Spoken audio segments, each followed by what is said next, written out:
pro baseball player was secretly trained as a government assassin during World War II. A Major League Baseball player made a surprising career move by trading his catcher's mitt for a dangerous life of deception as a spy during World War II. While Moe Berg may not have been a star on the field, he still managed to become one of the most notable names in baseball thanks to the unorthodox line of work he went into afterward. After more than a decade on the baseball field, Berg was recruited by the U.S. government to be an undercover agent investigating Germany's progress in building an atomic bomb in the 1940s. He even found himself face-to-face with the enemy's top physicist Werner Heisenberg while carrying a loaded gun with which he was expected to commit murder. Berg's heroism and the unlikely path that led up to his spy career is being brought to the big screen this month in The Catcher Was a Spy starring Paul Rudd, premiering on June 22. Berg's early life was fairly unexceptional. He was to a Jewish family in Harlem, New York, in 1902 and grew up in West Newark, where he played baseball in high school before heading to Princeton University.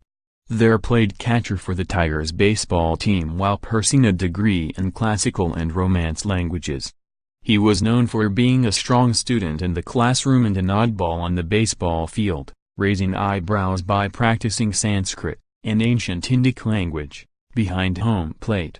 In 1923 he joined the Brooklyn Robins, kicking off a rather unremarkable career.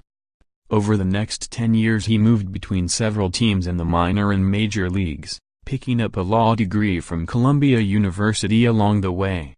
According to a biography called The Catcher Was a Spy, written by Nicholas Stoidoff, Berg's life took a turn in 1934 when he was visiting Tokyo on a Goodwill baseball tour. While in Tokyo he is said to have dressed in a kimono and gone to the roof of the tallest building in the city, where he used a movie camera to film military installations from above. A few years later when World War II was in full swing, Berg brought the footage to Bill Donovan, the head of the Office of Strategic Services, now the CIA. Historians have said Berg believed his footage was used in planning America's first aerial attack on Japan, the Doolittle raid in 1942. Whether or not that's accurate, there's no doubt that his ambitions impressed Donovan, who at the time had been recruiting high-profile civilians such as Julia Child and film director John Ford for undercover jobs.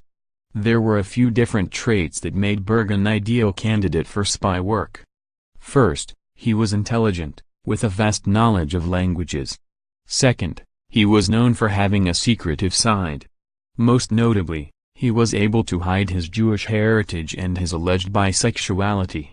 After going through a crash course in lockpicking, killing and pirate techniques, Berg was sent out on his first assignment in 1944, which was to collect information on Germany's progress in creating an atomic bomb. He traveled across Europe on missions, including one where he pretended to be a Nazi officer to gain access to a munitions plant. In 1994 he was sent to a conference in Zurich where Germany's lead physicist Heisenberg was giving a lecture. He infiltrated the conference by pretending to be a student, and was tasked with evaluating how close the Germans were to success with their nuclear program. If he got the impression that they were a serious threat, he was instructed to shoot Heisenberg with the gun in his pocket before killing himself with a cyanide pill.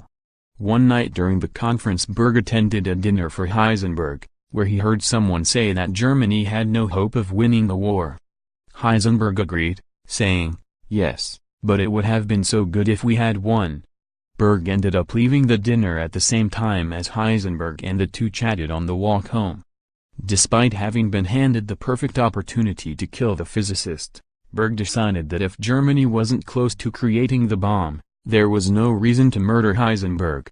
The war ended the following year, and Berg remained with what was then the CIA for about a decade before retiring in 1954. He spent the next 2 decades living a quiet life with financial help from friends and family. He was never very secretive about his time undercover, even letting people believe he was still a spy until his death at age 70 in 1972. Berg has received multiple nominations to the Baseball Hall of Fame, but has also been widely criticized by people who believe he wasted his intelligence by playing the game. Nearly 4 decades after Berg's death, Documentarian Aviva Campner is bringing his story to the big screen beginning June 22.